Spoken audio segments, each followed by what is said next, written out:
ازيكم يا حلوين؟ يا رب تكونوا بخير وصحة وسعادة. فيديو النهاردة هوريكم ازاي نعمل الكيك اليومي الاقتصادي البسيط جدا بتاع زمان بمنتهى السهولة، وازاي يطلع معانا لونه فاتح كده والمسامات بتاعته صغيرة بالشكل ده، مفهوش اي لون غامق، هش جدا، طعمه حلو جدا، مقاديره بسيطة وسهلة، هيرجعنا للطعم بتاع الكيك بتاع زمان وبمنتهى البساطة.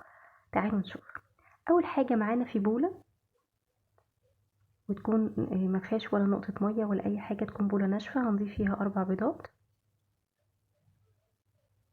نضيف عليهم كوباية من السكر. يفضل ان احنا نستخدم سكر يكون لونه أبيض أو فاتح، لأن ده من الحاجات اللي بتدي للكيك لون غامق، فياريت نخلي اللون أو يعني يفضل لو مش فارق معانا اللون فمش مشكلة نستخدم أي سكر متاح عندنا. وهنبتدي نضرب البيض مع السكر كده كويس جدا. احنا محتاجين ان احنا ندخل هواء، وفي نفس الوقت محتاجين اللون دوت يفتح ويعيش معانا شوية، ودي خطوة مهمة جدا في نجاح الكيك. تقدري تعملي طبعا الخطوة دي في الخلاط مفيش مشكلة، او بالمضرب الكهرباء العادي كده. شايفين بقى الفقاعات دي الهواء اللي دخل معانا في البيض. بنضرب كويس اللون يفتح، احنا عايزينه بقى يفتحها اكتر ويهيش اكتر. وزي ما بقول لكم تقدروا تعملوا الخطوه دي في الخلاط، بس انا حبيت اعمل لكم كل حاجه قدامكم عشان تشوفوا ازاي اللون يفتح وازاي الفقاعات دي بتبتدي تتعمل بالشكل ده، علشان الناس اللي عندها مشكله ان الكيك بيبوظ منها. دي اول حاجه، البيض والسكر مع بعض نضربهم لغايه لما يهيشوا واللون يفتح تماما. طبعا انا بشتغل بالمضرب فبضرب شويه وبريح المضرب شويه، علشان لازم نحافظ طبعا على الاجهزه بتاعتنا ان هي متبوظ. زي ما احنا شايفين كده كل ما اللون بيفتح ويبتدي يدينا قوام اتقل شويه، كل ده بيدخل هوا معانا. شايفين بقى القوام بقى عامل ازاي واللون بقى عامل ازاي، وكمان يعني الكميه زادت.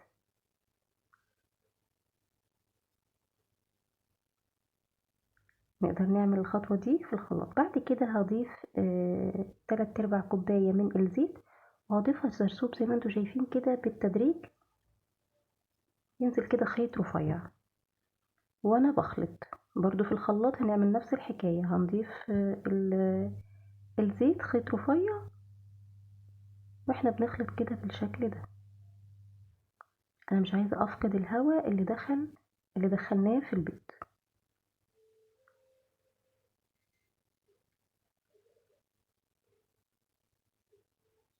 بعد كده هنضيف معلقة طبعا من الفانيليا علشان ريحة البيض. تقدروا تضيفوا اي منكهات تانية لو حابين تعملوها بالبرتقال، تقدروا تضيفوا بشر برتقال، تقدروا كمان تضيفوا بشر ليمون، بيدي برضو طعم ونكهة حلو جدا. انا هنا ضفت فانيليا لان انا هعملها كيك فانيليا عادية جدا. وهنخلط برضو كده بالشكل ده. هنا بيكون معانا كوبايتين من الدقيق، وطبعا بننخل الدقيق كويس جدا، بنضيف عليهم رشة كده بسيطة من الملح، يدوب رشة يعني. وبستخدم كيك شيف، ده البيكنج باودر اللي انا بستخدمه، وده بيديني نتيجة حلوة جدا وبيدي هشاشة، وكمان بيخلي لون الكيك فاتح، ما بيبقاش فيه اي نقط غامقة او مش بيغمق يعني لون الكيك. خلطتهم مع بعض، وهنبتدي ننزلهم على الخليط هنا. هنبتدي ننخلهم، بس هنعمل ايه بالتبادل بقى. هننزل الدقيق مع اللبن. معانا كوباية من اللبن 200 ملي، انا الكوباية اللي انا عايرت بيها كل الحاجات دي هي 200، ساعتها 200 ملي سوائل، اللي هو المج العادي بتاع الشاي، هو اللي عايرت بيه كل المقادير. هنعمل ايه بقى؟ هنبتدي نضيف شوية من الدقيق وشوية من اللبن بالتبادل مع بعض، وهنبتدي نقلب كده بمضرب او بالويسك زي ما انتم شايفين كده بخف. انا خلاص شلت المضرب الكهرباء مش عايزاه. ولو عملتي في الخلاط لحد مرحلة الزيت، وبعد كده هتبتدي تحطيه في بولة، ونبتدي نكمل الخطوات زي ما انا بعمل كده بالظبط. نضيف شوية من الدقيق ونضيف شوية من اللبن بالتبادل مع بعض، نقلب بخفة من تحت لفوق. علشان مش عايزين نفقد الهواء، والهشاشة اللي احنا دخلناها دي تفضل موجودة في الكيك. انا بقول لكم كل حاجة بالتفصيل علشان لو حد عنده مشكلة في عمايل الكيك يبقى الموضوع سهل، او لو حد اول مرة بيجرب. زي ما وريتكم خلطنا الدقيق مع البيكنج باودر ونخلتهم، انا نخلتهم اكتر من مرة الاول، وكمان لما باجي اضيفهم هنا على الخليط برجع انخله تاني. كل ده بيخلي معانا الكيك خفيفة وما بيكتمش الكيك معايا، وما بيخرجش الهواء اللي احنا دخلناه، فبيدينا في الاخر نتيجة ممتازة. زي ما احنا شايفين كده بنقلب بخفة. انا هنا بس يعني مسرعة الخطوة، يعني مسرعة الفيديو، لكن انا بنقلب بالراحة، بقلب بالراحة من تحت لفوق. نحط شوية دقيق مع اللبن لغاية لما يخلص مقدار الدقيق واللبن. في الاول بنحط كمية صغيرة صغيرة، ممكن بعد ما نبتدي نخلط شوية نزود كمية الدقيق شوية.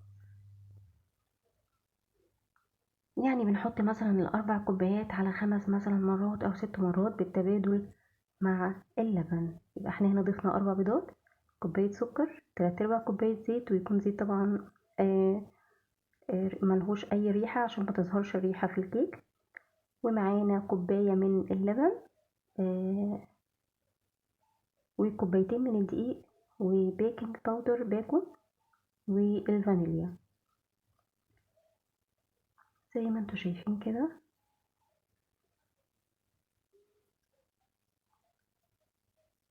انا مرضتش بس اسرع الخطوة دي علشان تشوفوها ان احنا بنضيف شوية شوية شوية شوية ونقلب.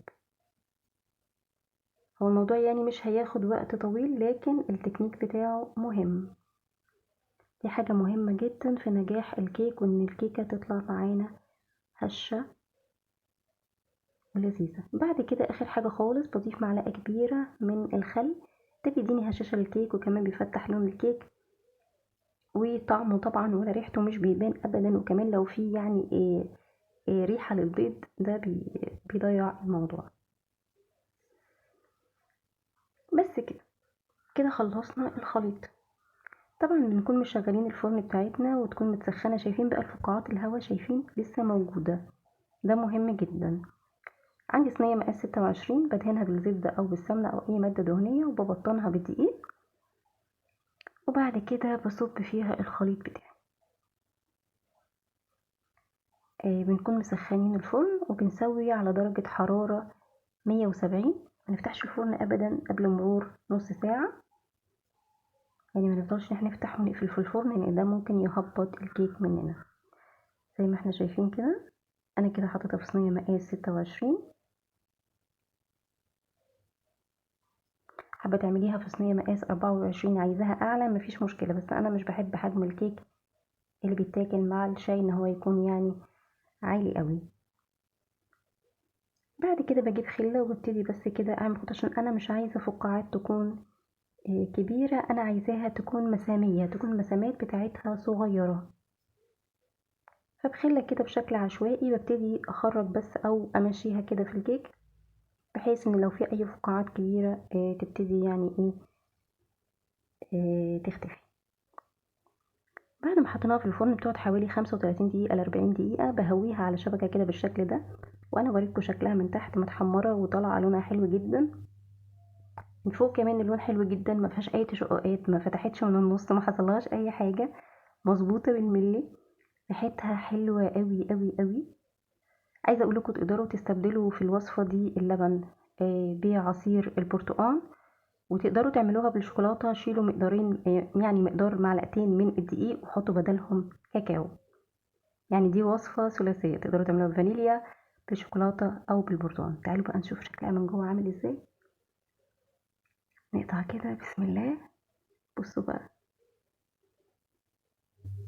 طبعا بنسيبها تبرد تماما، ما ينفعش نقطعها ابدا وهي سخنة، لازم نسيبها تبرد عشان نقدر نقطعها. لازم نهويها كويس على شبكة علشان نضمن انها تكون متعرقش مننا في الصينية. شايفين قد ايه هشة جدا مسامير، شايفين بقى المسامات صغيرة ازاي، اللون بتاعها فاتح، الارتفاع بتاعها بالنسبة لي انا مناسب جدا. لو حابين تعملوها اعلى من كده تقدروا تحطوها في صينية مقاس 24 بنفس المقادير دي بالظبط. كيكة هشة اقتصادية. التسوية مهمة جدا، ان احنا نسخن الفرن من قبلها درجة حرارة 170، منفتحش الفرن عليها، نلتزم بالمقادير علشان هي دي اللي بتنجح معانا الكيك. وخطوة التقليب بالتدريج، نخلط دي اكتر من مرة، كل دي حاجات مهمة جدا في الكيك. بصوا بقى الشكل،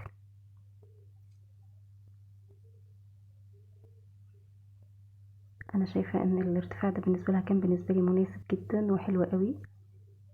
شايفين بقى قد ايه هشة جدا، كيكة اقتصادية اللي بناكلها، او الكيكة اليومية اللي بناكلها مع الشاي وبنعملها من زمان قوي، سهلة وبسيطة وما فيهاش اي مشكلة.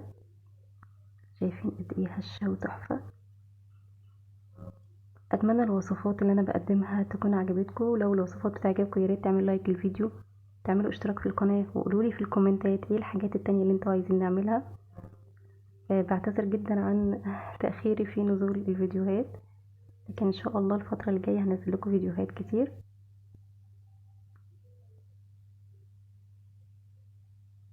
لايك للفيديو، اشتراك في القناة، واشوفكم في وصفة جديدة وفان فود مع مورا. باي باي.